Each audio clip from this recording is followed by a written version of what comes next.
عشق ابدی مدتی است که یه رئالیتی شو بسیار هیجان انگیز رو میبینیم به اسم عشق ابدی. به نظر من این برنامه برای شناخت جامعه ایران، تربیت نسل جوان، امیدها و آرزوهای زنان و رفتارهای مردان اطلاعات بسیار زیادی به ما میده که دیدنش رو به کسایی که علاقمندند توصیه میکنم و هشدار میدم در سراسر این مجموعه اگر آگاهی سیاسی اجتماعی داشته باشین تقریبا اعصابتون خورد میشه. تحمل کنین. اینا همون بچه‌هایی هستند که علیه این مناسبات دارن میشورن. روش، میزان آگاهی و رفتارهاشون رو بررسی میکنیم، ببینیم نقش هر کدوم از ما در این سریال چیه. همه ما یه جورایی داریم توی این رئالیتی شو نقش بازی میکنیم، هممون اونجا حضور داریم در آداب، رفتار و گفته های این آدما. شادی امین هستم. در این برنامه ولتاژ به موضوع رئالیتی شو عشق ابدی میپردازم.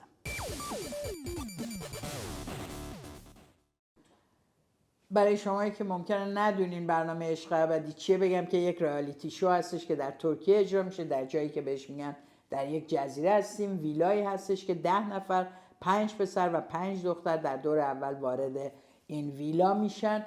اینها قراره که در واقع 5 دختری که وارد میشن خودشون رو معرفی میکنن.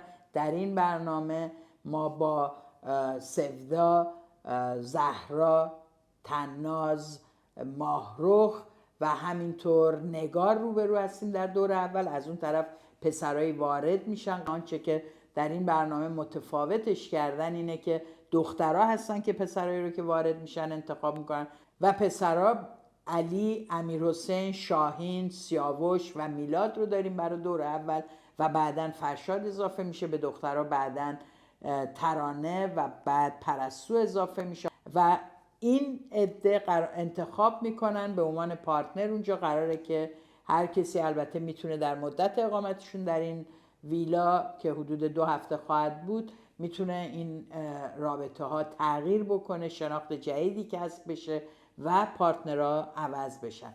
بحث کل این برنامه در تو مناسبات این عده است که در مقابل دوربین‌های نصب شده در تمام محل دائم زیر نظر گرفته میشن، صدا و گفتگوهاشون ضبط میشه و این هیجان این که شما بتونین گوش وایسین وقتی 2-3 نفر دارن با هم حرف میزنن و به خصوص که 5 پسر و 5 دختر در مورد همدیگه و روابطشون حرف بزنن جذابیت این برنامه است. در پایان اون 2 نفری که خیلی عاشق بشن، خیلی بخوان با هم بمونن، $30,000 هم جایزه میگیرن. در واقع یکی از مکانیزم‌های انگیزه برای شرکت در چنین برنامه‌ای طبیعتاً این جایزه نهایی است که باعث میشه تمام سختی‌های حضور در زیر این دوربین‌ها، تأخیرهایی که صورت میگیره و قضاوت میلیون‌ها بیننده این برنامه رو به جون بخرن و در این برنامه شرکت بکنن.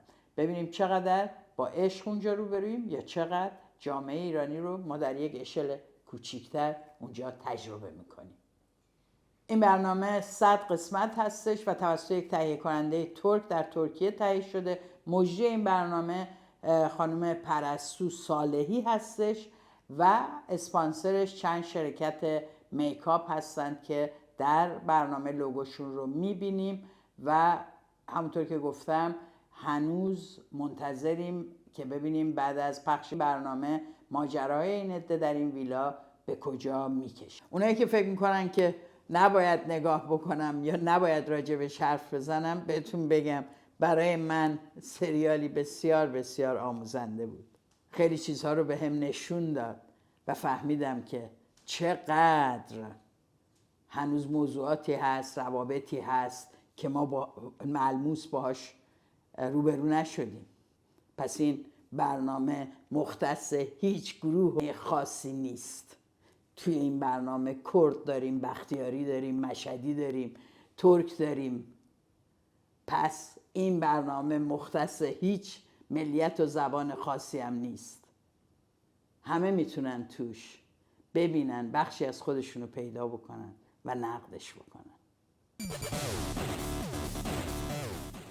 خیلی ها میگن توی این برنامه خیلی تابو شکنی داره میشه. دخترایی که توی این برنامه هستن به هر شکل با تمام وجود فیزیکی خودشون اونجا وارد رابطه با یک پسر میشن که به احتمال زیاد در چارچوب خانواده های ایرانی به این شکل به هیچ وجه عمومیت نداره و چنین آزادی از انتخاب و تصمیم و غیره رو برای پارتنرشون بسیاری از زنان و دختران ایرانی هیچگاه تجربه نکردن. به طور قطع بسیاری از رفتارهای این دختران در چشم میلیون ها بیننده نشانی از سبک مغزی و بیبندوباری اونهاست و از سوی دیگه برای بسیاری چشمشون رو باز میکنه که دنیای دیگری هم هست. آیا این دنیای دیگر دنیای زیبایی است؟ بهش میپردازم. دنیای دیگری است. اگر این دنیای دیگر رو اما آگاهانه و با مواد ساختمانی جدیدی نسازیم، از توش همون زندانی در میاد که توش بودیم. دارم میخواد پاسخ به این سوالو بدم که اگر تابو میشکنه، اگر جاهایی برای جامعه ایرانی نوعه، به ویژه که اگر خانواده های ایرانی ببینن براشون بسیار نوعه، نه همشون ولی خیلی هاشون، اگر چنین است، آیا نسل جوان هم که میبینه با عینک نقد به این نگاه میکنه یا این الگو رو برای خودش بر میداره و چون خودش هم ناآگاهه میکنتش مدل زندگیش؟ سوال اینه که شمایی که این برنامه رو میبینین، به خصوص جوانایی که این برنامه رو میبینین، چقدر تلاش میکنید که رفتار اینها رو نقد بکنید، نه از موضعی که اونا رفتار همدیگر رو نقد میکنن، بلکه بشینید و به سرنوشت تک تک اینها با اون نوع تفکر و رفتارشون فکر بکنید و بگید ما نمیخوایم اونجا بایستیم. من اگر این برنامه رو نقد میکنم خیلی برام مهمه که بگم که اساساً این نقد متوجه تک تک شخصیت های این برنامه نمیشه. نقد عمومی است، اما وقتی راجع به مردان حرف میزنم تک تک اسمشون رو میارم و مشخصاً میگم کجا حتی جلوی دوربین نمیتونستن رول بهتری بازی بکنن. توی این مجموعه برنامه شما دقیقاً رفتارهای متحد و همبسته مردان رو میبینید. اینجا و اونجا هم درگیری خودشون دارن. مگه این همه قتلی که در جهان صورت میگیره از روی حسادت مردانه نیست؟ معذرت میخوام، غیرت مردانه. یکم مثبتش کنیم، چون توی این برنامه تمام این خصوصیات قراره به عنوان چیزای مثبتی از سوی این مردان به خورد ما داده بشه. لحظاتی هست تو خود این برنامه و تیکه هایی که میشنویم که نگران کننده است. اولین موردش وقتیه که امیرحسین داره دلیل انتخاب سودا رو میگه و میگه از روی کردش خوشم اومد. سودا جان شما بفرمایید. انتخاب نکردم، انتخاب شدم دیگه ما گفته بودیم چرا ناراحت باشم؟ از بین 4 تا دختر انتخاب شدم. خوشحالم. روی کرده سودا که انتخاب کردن از سوی زنان رو نپسندیده و باز دوست داشته توسط یک مرد انتخاب بشه، برای امیرحسین خوشاینده. بیشتر از همه اون حرفی که اون اولش زد یه ذره برام جذاب شد که احساس کردم طرز فکرش کلا دوست داره که یه نگاه دیگه به زاویه نگاه کنه، یعنی به زاویه دیگه به ولش کن، از یه زاویه دیگه به داستان نگاه کنه. از یه دیری نمیپاید که متوجه میشیم که این امیرحسین اساساً دنبال نگار بوده از اول و البته نگار رفتاری میکنه که نشون میده از این خوشش نمیاد و به ایشون بر میخوره و در تلافی سودا رو انتخاب میکنه. این آغاز ماجرای عشق ابدی است در این دو چهره. چهرهای دیگه هم دست کمی ندارن.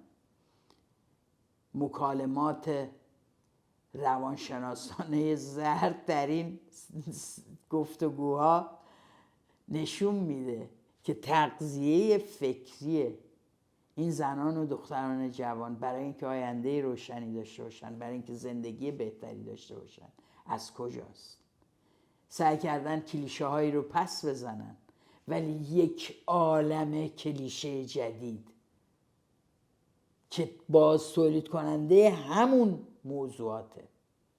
وقتی راجع به خط قرمزشون حرف میزنن، وقتی راجع به مردان و انتظاراتشون از این مردان حرف میزنن، همه به اسامی و واژه های فرنگی آلوده است، اما همون نجابت، حسادت، رقابت، گوش به فرمانی، چسبیدن به پارتنر، وفاداری، نگاه نکن، دست نزن، نخند. گفتگوهای بین ماهرخ با تمام آدم‌های اون جمع گاهی اوقات آدم رو امیدوار میکنه که میدونه که چی داره میگه، ولی وقتی وارد مشاوره با بقیه میشه بدون استثنا، بجز جاهایی که کمی لغزش داشته، پشت مردان میسته. ما در اینجا دائم در این ویلا میبینیم که زنها دائم نشستن دارن خودشون رو توضیح میدن. من اخلاقم اینجوریه، من اگه کسی رو ببینم این کارو میکنم، من اگه پسری با من این کارو نکنه اون کارو میکنم، اگه کسی به من اینو بگه اونو میکنم، و در نهایت اون پسره داره گوش میده و همون کارایی رو باشون میکنه که اینا گفتن دوست نداشتیم و این تن میدن. و در قسمت فکر میکنم 6 و 7 و اینا که دیگه اصلا ما دائم میبینیم این ماهرخ اصلا خسته نمیشه اینکه خودش رو برای میلاد تعریف کنه. اون میلاد هم که اساسا کم حرفه، حالا دیگه در این مورد با ماهرخ افتاده که بیشتر سکوت میکنه، اما این سکوته بسیار اتفاقا معنی داره. آدم فکر میکنه ماهرخ پر حرف و اونم کم حرفه. نه، ماهرخ دائم داره میگه من اینم، من اینجوریم. همه این کتابای نمیخوام بگم، ولی روانشناسی حالا بچه ماهرخ گاهی جملات خوبی میگه در اینکه اگر بسیاری از جوانایی که این برنامه رو میبینن، بعضی از صحبت‌های ماهرخ ممکنه به دردشون بخوره، هرچند ممکنه دوچار این تناقض شن که اینی که این حرفا رو میزد چرا اینجا و اونجا خودش این کارا رو کرد. اینجا مواجه میشن با سختی عمل کردن به اون چه که میشناسی و بهش آگاهی، و میفهمن که هر کسی هر حرفی رو زد ضرورتا خودش به مرحله اجرا و عمل کردنش نرسیده. شاید هنوز ماهرخ نیاز به این تجربه ها و این فاصله زمانی داره تا برای خودش خیلی چیزا رو، علیرغم این که میگه نهادین است در من، در خودش نهادینه بکنه. ولی یکی از در این زمینه چهره‌های برجسته است در بین اون 5-6 نفر یا 7 نفر الان شدن، 7 نفر دختری که هستن. ماهرخ تا اونجا میره که یکسر راجع به خط قرمزش و شیوه‌های برخوردش به کسی که این خط قرمزها رو عبور کند، دفعه اول میبخشد، دوم میبخشد، سوم میبخشد، چرا میبخشد، همه اینا رو توضیح میده و این آقای میلاد هم داره گوش میده، هیچ وقت هم که ماشاءالله نگاه نمیکنه به چه طرف، داره اون ور رو نگاه میکنه. دفعه بعد تیکه بعدی قرمز اونجا صحبت کردیم راجع به این که من در عین این که روابط خیلی زیادی دارم و با آدمای زیادی رفت آمد دارم به خاطر شغلم، چارچوب با خط قرمز واسه زندگی خودم دارم. ماهرخ بهش میگه که این همین خط قرمز که بهت گفتم. میگه چی؟ خط قرمز چیه؟ معلوم میشه که اصلا اون سری گوش نمیکرده و واقعا گوش نمیدن. تنها شناختی هم که قرار از شما کسب بکنن همینه که خب اینم از اوناییست که هی میگه من اینم من آنم، ولی آخر سر اینجوری انرژیشو آزاد میکنه، ولی آخر سر خسته دوباره در دامان مناسبات قبلی و مناسبات قدیمی گرفتار میشه. این اون اتفاقیه که در روند رئالیتی شو عشق ابدی ما میبینیم. سودا از کلی رنج ها و غیره حرف میزنه. کسی اگه با من برخورد فیزیکی بکنه و خشونت فیزیکی بکنه ولش میکنم و محل نمیدم و حرف باش نمیزنم. اما امیر حسین دائم او رو چک میکنه و جلو و جلوتر میره اینجوری وضعیت. من خیلی دارم مسالمت آمیز حلش میکنم، نمیخوای باز شروع الان میکنم. مسالمت آمیزته. برو اون گوشه. برو اون گوشه. امروز دستور نمیدیم من. پاشو برو اون. امروز دستور پاشو نمیدیم همینجا من. وایسا. همینجا وایسا. سویه. در منیپولیت کردن سودا شروع میکنه از این که گاهی اوقات من عصبانی میشه، گاهی اوقات از کوره در میرم، اما بعدش عذرخواهی میکنم. کم کم میکشه به اونجا که دم استر. خواهی پرتم کنی تو. نه یه دقیقه وایسا. این دست توی بالا. به خدا امروز از من یه کتک میخوری. دست اینجوری بالا. بلندش میکنه، ازش میخواد که دستاشو تکون بده، انگشتشو بالا ببره، چرخ بزنه براش، یک پاشو بالا بگیره و از این تربیتی که داره میکنه لذت میبره و در جایی میگه این همون سادیسمه. مگه خب نازنی؟ بگی بالا. بیا همین. یه دور بزن. یه دور بزنم. یه پاتا بالا. خب حالا این یکی. آنقدر پرروست و شما در تمام طول برنامه میبینید آنقدر این نوع مرد ایرانی مرد سالار ضد زن پرروست که در جایی که این همه دوربین هست روی پای یک دختر آنچنان میزنه که او گریه میکنه و بعد بهش میگه شوخی کردن. جلوی همه میفرستتش، بهش میگه برو فنجونا رو بردار ببر تو آشپزخونه بشور. چرا؟ تو میگی تو میگی چرا میخوای این کار خیلی جدیم داریم حرف چارتایی میزنیم. شما الان اینجا اضافه ای لطفاً فنجونا رو ببر داخل بشور بذار اونجا پشته و بر نگرد. و سودا میخنده و میره اونجا قرش رو میزنه اما گوش میده و بر نمیگرده. سودا و امیرحسین نمونه تکرار روابط خشونت‌آمیزی هستند که از ابتدا تا آخر مرده چک کرده، شناخته، تونسته کاتگوری معینی برای رفتار با اون زن تعریف بکنه و دائم چک میکنه ببینه تا کجا میتونه بره. و زن با خورده دعواهایی سعی میکنه بهش مرزش رو نشون بده، اما اکثر این دعواها در تمام طول این برنامه و در زندگی واقعی نیمه کاره و در حد تهدید باقی میمونه و باز روز از نو و روزی از نو. البته سودا در بخش 12 این مجموعه قوی تر خودش رو نشون میده، دائم اعتراض میکنه. باید دید در آینده کی میرسه که به امیرحسین نشون بده که با این برخوردها و رفتارهاش کنار نمیاد و سازش نمیکنه. این اون چیزیه که بعد تابو میشکنه در جامعه.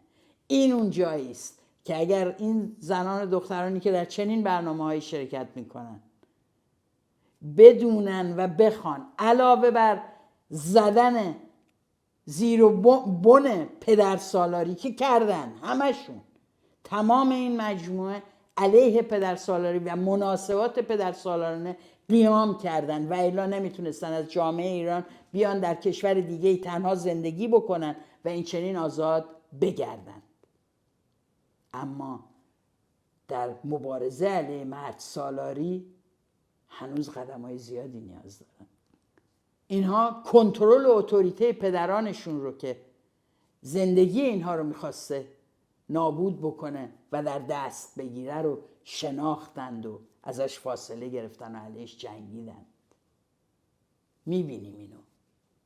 اما مردان همسن و هم نسل خودشون میتونن بیان و همون رفتار اتوریتر و کنترلگرایانه رو این دفعه به عنوان پارتنر باشون بکنن. برای همینه که این برنامه به ما نشون میده رابطه و مناسبات مرد سالارانه رو شناختن، تیز بودن، با هوشیاتون اونجا استفاده کنین.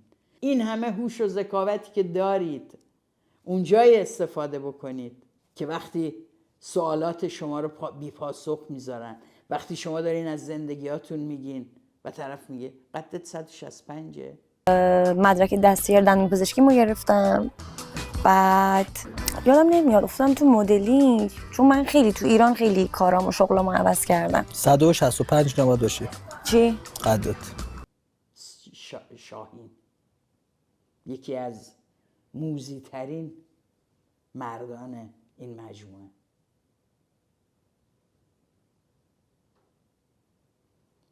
اینا نه اینکه توی این فیلم دارن فیلم بازی میکنن توی این ویلا اینجوری هن.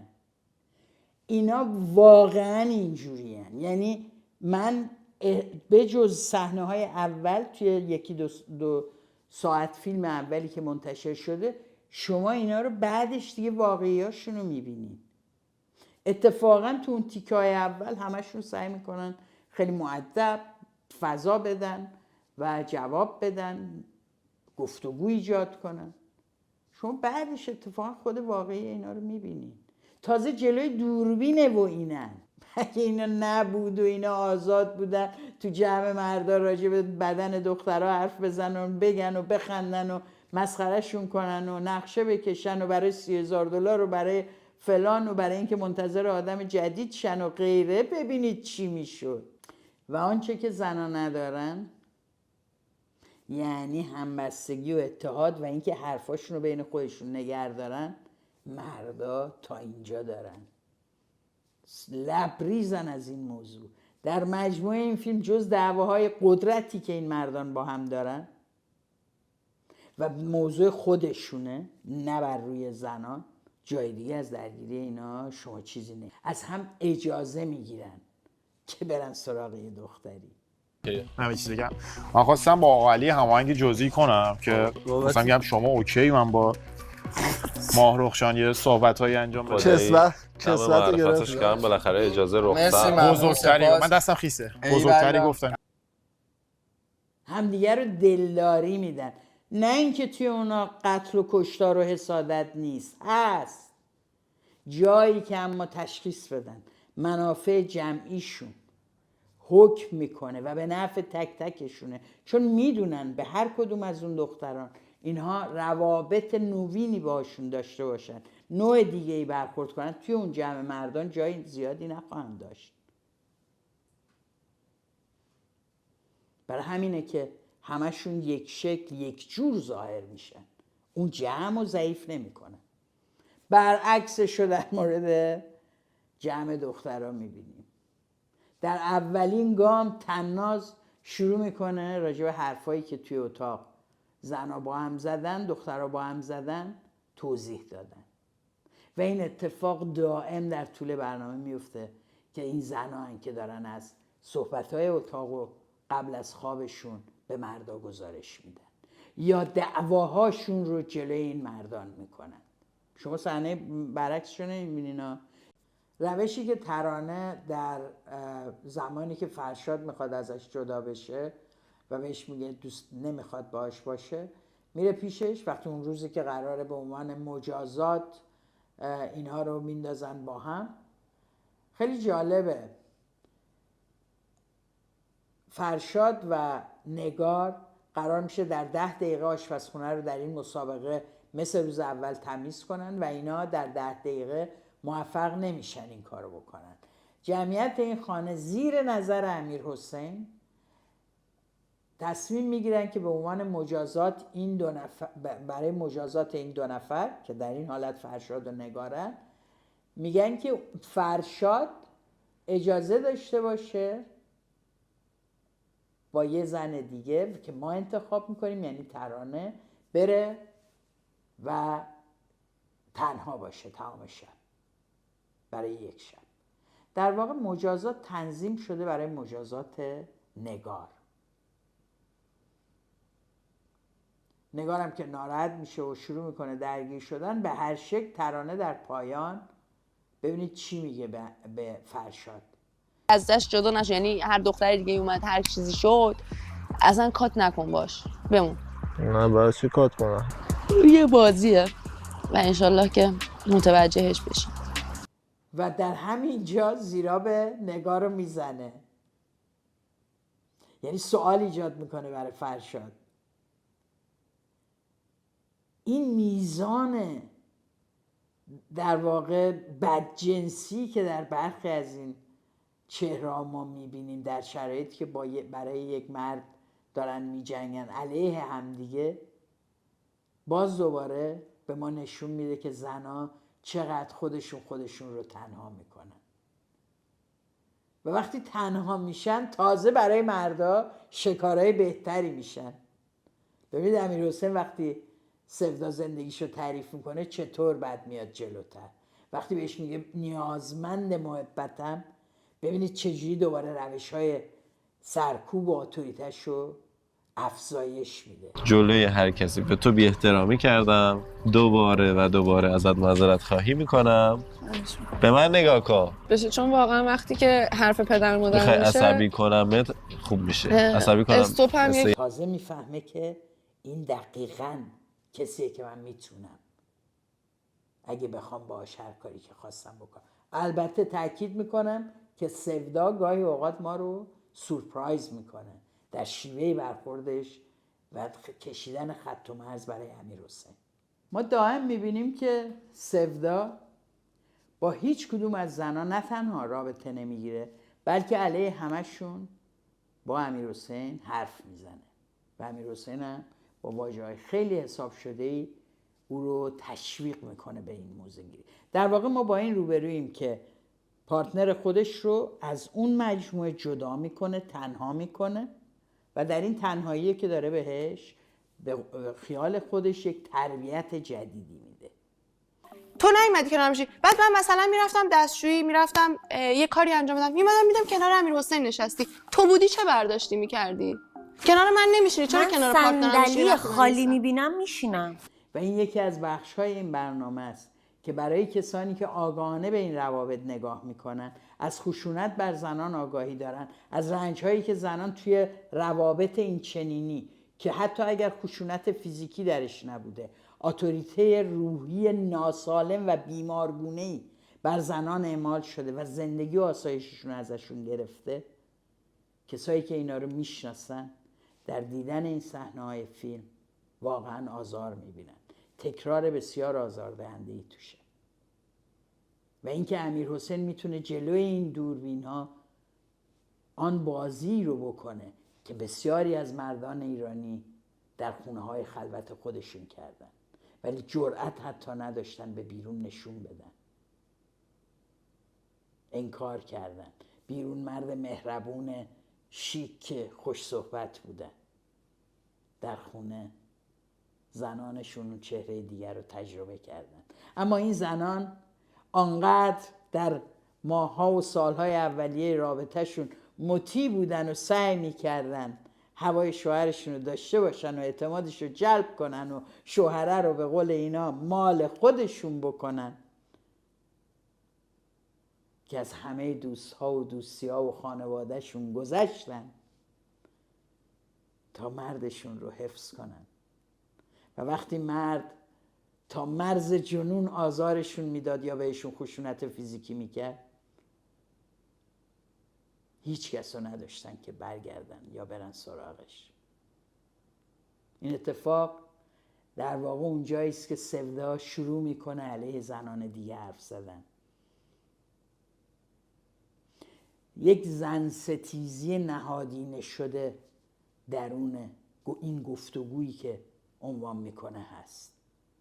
زنها رو دائم تحقیر کردن، دائم علیهشون حرف زدن.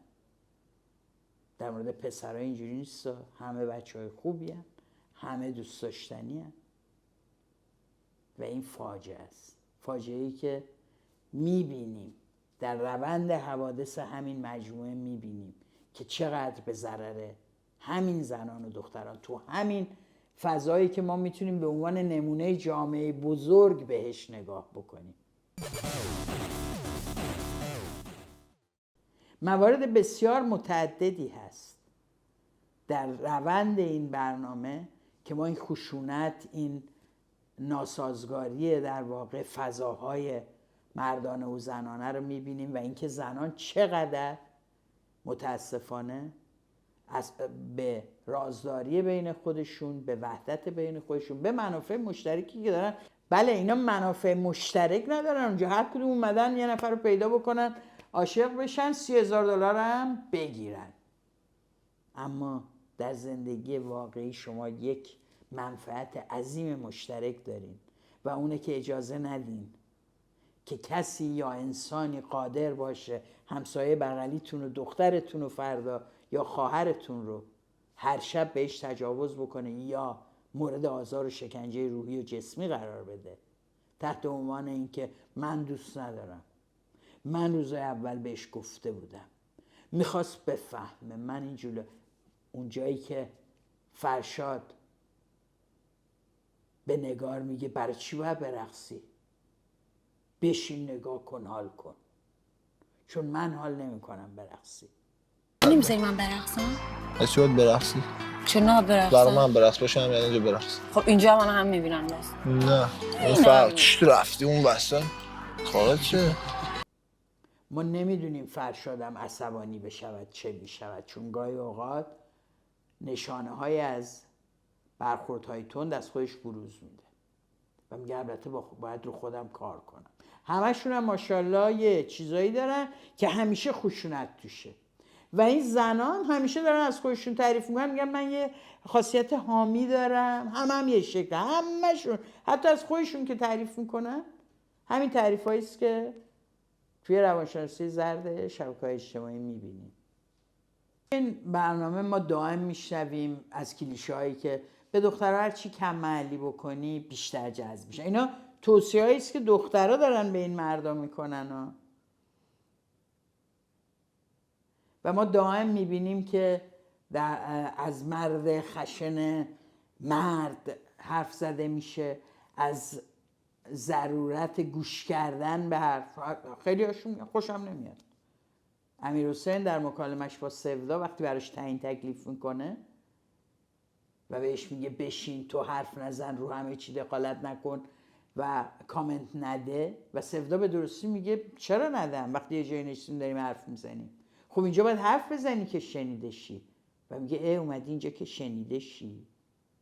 یعنی تو هر کاری بکنی انگیزه هات بررسی میشه و این مردان از ما بهتران راجبش نظر میدن و بعدم میگه دوست ندارم، بشین یه جا حرف نزن. موضوع سکوت نیست، من دوست ندارم. کی هستی شما؟ این اون اتفاقی که تو جامعه میفته، نه تو این فیلم. دقیقاً در دنیای واقعیمون چند نفر از این نوع مردان دور و برمون میشناسیم. اینه اون موضوعی که اگر عشق ابدی سودی داشته باشه تماشاش برای نسل جوان، دقیقاً در اینه که بشینه نقد کنه و بگه او این آدما در یک ویلای خیلی زندگی لوکسی هم میتونن در مقابل دوربین ها دارن نشون میدن وقاحت مرد سالارانه تا اینجا رفته. دقیقاً تا اینجا رفته، تا اونجا رفته که همه سعی میکنن بگن ما فمینیست نیستیم. ما انگار فمینیسم مثلا یک نگاه و به قول اینا دیدگاهیه که به قتل و کشتار هزاران هزار انسان در جهان منجر شده و بعد ازش فاصله گرفت چون یه جنایته.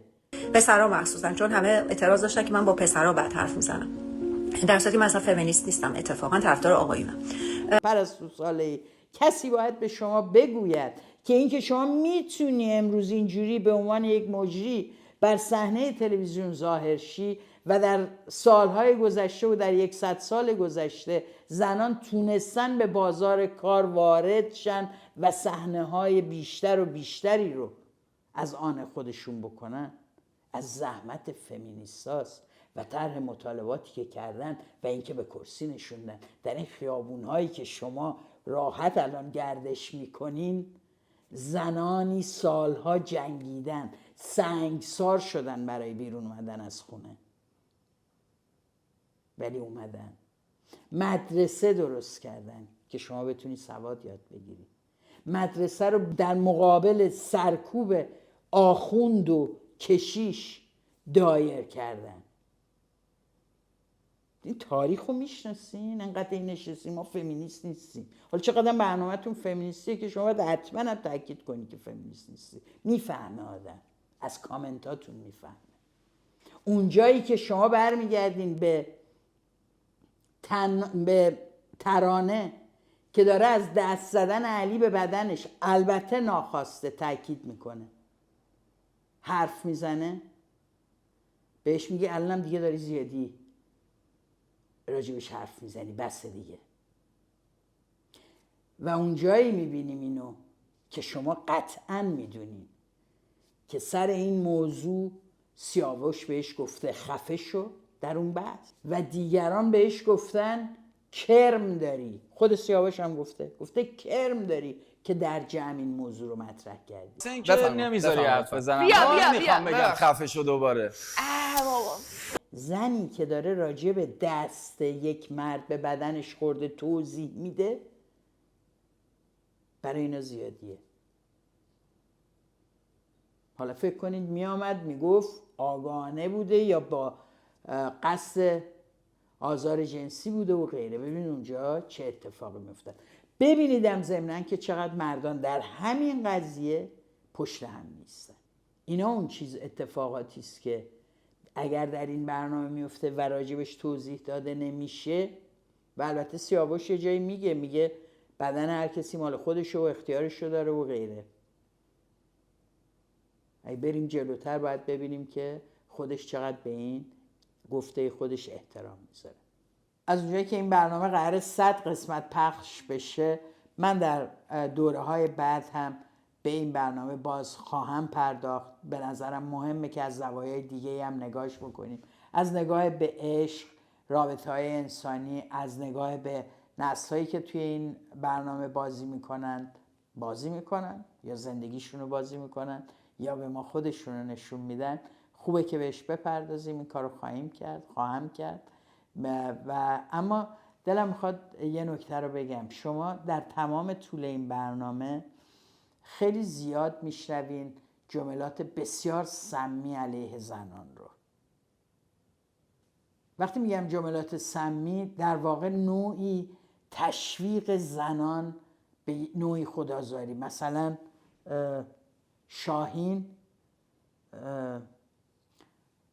شاهین برمیگرده به نگار میگه وقتی حسود میشی و از حسودی عصبانی میشی خیلی زیباتر و جذابتر میشی. بهتری داری یا نه؟ فقط برای بانوان. الان مشکل دیگه میمونه. و یه چیزی که خیلی هم موقعی که حسود حسادت میکنیم و عصبی میشه خیلی جذاب میشه. اینم بدون به جذابیت نه خودت گفتی دیگه، گفتی من یه خورده چیزم میگم یه ذره جذابتر میشیم. یعنی فکر کنین یه نفر بخواد از یه نفر تعریف کنه خوشحال باشه، به نظرش جذاب بیاد وقتی این عصبانی میشه. بعد نگار چند روز بعد تازه میخواد بره با این شاهین چک کنه. این حرفا رو یعنی نگار نشنیده و یا لذت برده وقتی شنیده، متوجه نشده که طرف از ناراحتی و عصبانیت شما لذت جنسی حتی میتونه ببره. و الا کدوم آدمیه که به طور جدی این حرف رو بزنه؟ و اینا واقعا این تیپی هن. بارها تو جاهای دیگه هم میگن. و یا وقتی که فرشاد در مورد حسادت داره با نگار حرف میزنه و بهش میگه زنای مریض هم که کم نیستند که میرن سراغ دوست پسر دوستای نزدیکشون. میگم دخترها این کارو میکنن، دوست دارن برن سمت پارتنر دوستشون تلاش کنن اونو به دست بیارن. من دیدم دخترای مریض کم هم نیستن برای نسبت. یعنی اینها یک سری بدی رو به کلیه زنان نسبت میدن و این دخترها دائم دارن از پسرها تعریف میکنن. من با همه این بچه‌ها دوستم، همش رو خوبم، تک و توک هم از این و اون بدی میگن از مردا و پسرها، ولی خصوصیت عامی که منفی باشه نمیبینیم. در این برنامه تمام آنچه که بین این 10 نفر میگذره و بعداً با اومدن فرشاد و ترانه و بعداً پریسا دچار کلی دگرگونی میشه، اما یک چیز پابرجا میمونه، اینکه مردان همچنان پشت همو دارن همه جا و اینکه چطور کسی مثل امیرحسین در همه موقعیت هایی که قرار میگیره به عنوان پارتنر، به عنوان دوست یا به عنوان صاحب خانه، چون انتخاب شد به عنوان صاحب خانه، از قضا سودا کاندیدش کرد. در اون انتخابات هم ما میبینیم همبستگی مردان رو با هم دیگه. سودا امیر حسین رو پیشنهاد میده، پارتنرش رو، و نه زن دیگری. بقیه پسرها هم کاندید که میکنن مردی رو کاندید میکنن. تنها امیر حسین هست که ماهرخ رو پیشنهاد میده به عنوان صاحب خانه و بعداً هم به عنوان اسیستنت خودش میبره، چون در جای دیگه از برنامه میبینیم که خوشش میاد از ماهرخ. در واقع مرده بنا به منافع خودش یک زن رو کاندید میکنه و هیچ کس دیگه، هیچ کدوم از زنان حتی به ماهرخ رأی ندادن. یعنی ماهرخ با یک رأی موند، یعنی حتی خودش به خودش رأی نداد و اینها همه رفتن زیر قدرت و اتوریته منیپولیتیو و بسیار به قول خودش سادیستی امیر حسین. حتی وقتی امیر حسین لو میره معلوم میشه که، یعنی سیاوش حتی به شوخی بهش میگه استاد از این مشاوره به اون مشاوره سرت خیلی شلوغه. و یا نگار که داره راجع به امیر حسین حرف میزنه میگه امیر حسین بازی با کلمات رو خیلی خوب بلده. بعدن بارها زنان دیگه هم اینو میگن. حتی سودا بهش میگه تو خیلی باهوشی، از روابط خیلی میفهمی. ته این تصویری که سودا داره ارائه میده در واقع اینه که بلدی و کاربلدی امیر حسین رو هیچکس به عنوان یه امر منفی ازش استفاده نمیکنه. یعنی وقتی هم که دارن میگن این بازی با کلمات و بلده، به عنوان یک هنر دارن ازش حرف میزنن. شما هیچ جا نمیبینین که اینا پی برده باشن به یک خصوصیتی، به یک منفعت طلبی از سوی این مردم، به یک حرکت ضد زن، به یک تحقیر و برخورد از بالا به زنان و بهش نقد کنن، بشینن سرش حرف بزنن. علی نمونه کسیه که اول به شکل داداشی و خیلی آدم لوتی و باحالی ظاهر میشه، دائم صحبت از احترام میکنه، بهش بر میخوره. اولم 10 بار به ماهرخ وقتی بهش دستور میده میگه چشم، و حتی بهش میگه چرا گفتی، به درستی به برخورد بیادبانه ماهرخ اشاره میکنه و میگه چرا بهم گفتی میزنم تو دهنت، این کلام خوبی نیست. ریسپکت، حالا اون به اشتباه میگه رکسپکت، ولی از احترام دائم حرف میزنه. همین آدم کسیه که وقتی ماهرخ ازش جدا میشه در چند 10 دقیقه بعد میبینیم که پا میشه، توهین میکنه، مسخره میکنه و میگه من برم نماز شکر بخونم، وقتی که ماهرخ رفته با میلاد به اصطلاح پارتنر شده. واقعا به هم میایید؟ آره واقعا. رفت آمد هم میتونید داشته باشید. من خودم به شخصه امیدوارم که حال دلتون خوب باشه، ادامه دار باشه، قبول باشه، نماز روزهاتون هم قبول باشه. من تصمیم نگرفتم. یه پسر میخوام برم نماز شکر بخونم. ای جان قبول.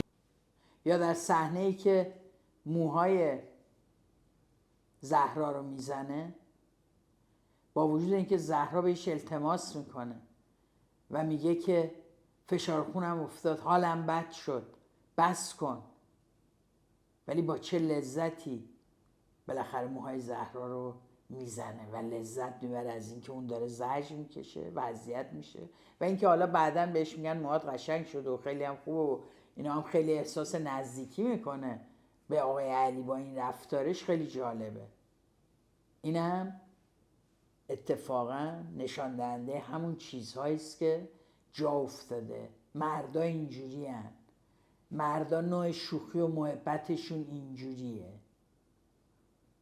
و زنا به این باور رسیدن که مردا اینجوری هن دیگه و این تفاوته رو بپذیریم. این باز تولید کلیشه ها رو اتفاقا خیلی در این فیلم میبینید.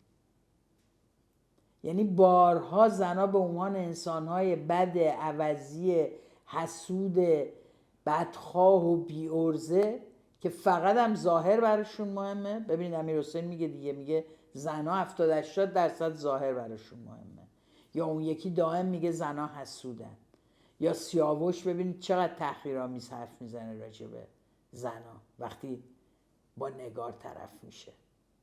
با وجود این میبینیم که این زنانی که در همین رئالیتی شو هستن به شیوه خودشون دارن با این روش ها مبارزه میکنن. هی میگه وجدانن بچه آخه داره احترام میذاره. این احترامه؟ نه. تا دهن و وام یکی میخواد حرف بزنه ساکت دارم حرف بزنم، نه شما گوش بده. خب این چه احترامیه واقعا؟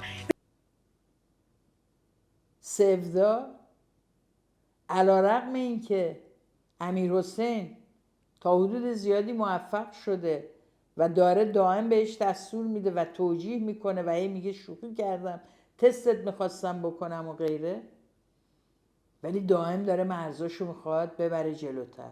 دائم بهش میگه من اجازه نمیدم کسی بهم خشونت کنه. حتی یه جا میگه همین مونده بود تو عشق ابدی کتک بخورم. بله من تو زندگیم از کسی کتک نخوردم. بیا جلو. این دیگه زوری نبود.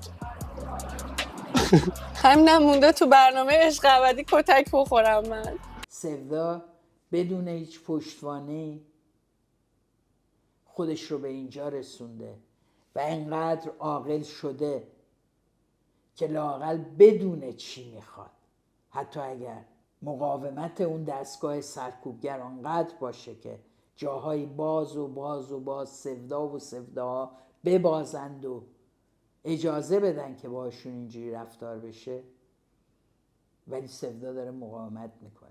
امیرحسین سختشه، به سادگی نمیتونه وارد مناسباتی بشه که دلش میخواد، یا اونجوری که علی میگه بانوی یک خونه، بانوی صاحب خانه کسی است که حرف مردش را گوش بده. همه این آموزش ها هم داره داده میشه اون لابله ها. با وجود این میبینیم که این زنانی که در همین رئالیتی شو هستن به شیوه خودشون دارن با این روش ها مبارزه میکنن. سودا بدون هیچ پشتوانه‌ای خودش رو به اینجا رسونده و اینقدر عاقل شده که لااقل بدونه چی میخواد، حتی اگر مقاومت اون دستگاه سرکوبگر آنقدر باشه که جاهای باز سودا و سوداها ببازند و اجازه بدن که باشون اینجوری رفتار بشه، ولی سودا داره مقاومت میکنه. امیرحسین سختشه، به سادگی نمیتونه. من میخوام بگم ولی یک جایی از برنامه، یک چیزی از این برنامه در مورد مردان ایرانی بسیار ناامید کننده است. من احساس میکنم اگر مکالمات نسل جوان برای پیدا کردن عشق ابدیشون اینه، امیدی نیست. اما گفتم همین که دستاشونو بالا زدن، به فکر حرف در و همسایه نیستن. مثلا جوابی که طناز به فرشاد میگه وقتی فرشاد بهش میگه پس رابطه ای هم داشتی، بهش میگه نه تو خونه بودم در و پنجره هم بسته بودم. 64 خیلیه. من اکسم 64 بود. او اکس هم داشتی پس؟ نه تو خونه بودم در روم بسته بودم. اکس و اینا نداشتم. در واقع یه دختر 22-23 ساله اومده که خودش تنها زندگی کنه، داره کار میکنه، مستقله و در مقابل همه خانواده که میدونیم چه انتظاراتی از یه دختر دارن به طور روشن میگه آره من دارم زندگی میکنم اونجوری که دلم میخواد. اینکه هر کدوم از این بچه‌ها اگر انتخاب داشتند، انتخاب دیگری داشتند، کجا ایستاده بودن ما نمیدونیم، ولی دست سرنوشت اکثر اینها رو به ترکیه کشونده. برای همین هستش که قضاوت در رابطه با دخترانی که در این فیلم هستند بسیار سخت میشه. بسیاریشون از جاهایی خودشون رو به این جایی که هستند رسوندند که قطعاً با ممنوعیت‌های بسیار زیادی مثل همه ما در جامعه ایران و یا بیشتر و سخت‌تر روبرو بودن به عنوان یه دختر با محدودیت‌های عدیده اجتماعی و میبایست هر روز می‌جنگیدن برای کوچکترین آزادی که کسب میکنن. برای همین هستش که هر گونه قضاوتی در مورد اونها البته که در ادامه برنامه دقیق‌تر خواهد شد، اما تا همین جاشم به ما نشون میده که خیلی اومدن جلو، خیلی چیزا رو پشت سر گذاشتن، خیلی موانع از سر را برداشتن، اما متوجه نیستن که جامعه‌ای که این مردان ساختن و سفت بر اساس منافعشون طراحیش کردن به این سادگی نیست ازش سالم و سرحال بیرون اومدن. زدن تمام این چارچوب‌هایی که اونا برای شما میذارن بسیار مهمه. این عشق ابدی ما رو حالاها درگیر خواهد کرد. بازم میریم سراغشون، میخوایم بدونیم اون تو چی میگذره، به عنوان یک مجموعه کوچیک از بخشی از جامعه ایران بهش نگاه بکنیم.